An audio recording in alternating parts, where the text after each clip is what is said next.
Everything is changing around us. Many years ago, the same thing, things were changing, you know. The question is, what stimulates that change? What is provoking that change?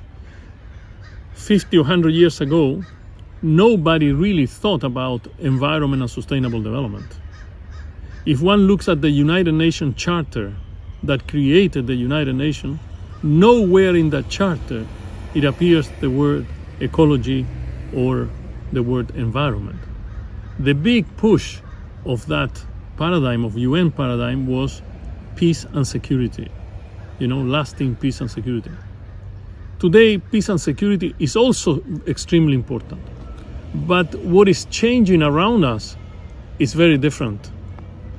The limits to our future are not really technologically based.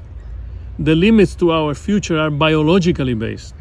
It's the environment now that is constraining us to go to the next step of human welfare. One example, climate change. Climate change is not just something superficial.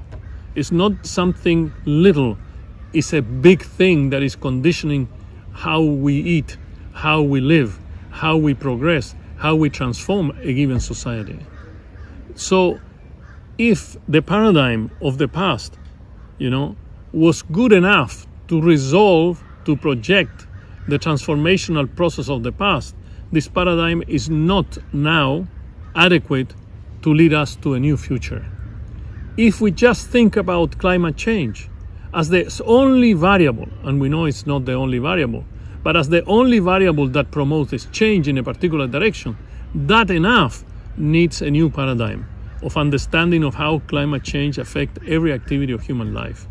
Therefore, my idea is that sustainable development also is evolving. At the beginning, sustainable development paradigm was about maintaining the net level of benefit of investments. Then it came to be based only on ecological variables. Natural resources, renewable and non-renewable resources were the main force to create this new idea of sustainable development. But today we have to go beyond, because it's not only about natural resources, it's about how our use of natural resources affects human life, affects sentient beings' life, affects nature. So the main core of this new paradigm that I'm suggesting is the healing of the planet, the regeneration of this planet, because the young generation has the right to receive this planet equally or better than we receive it. And the old paradigm, the paradigm of economic efficiency, the paradigm of globalization, is not going to do it.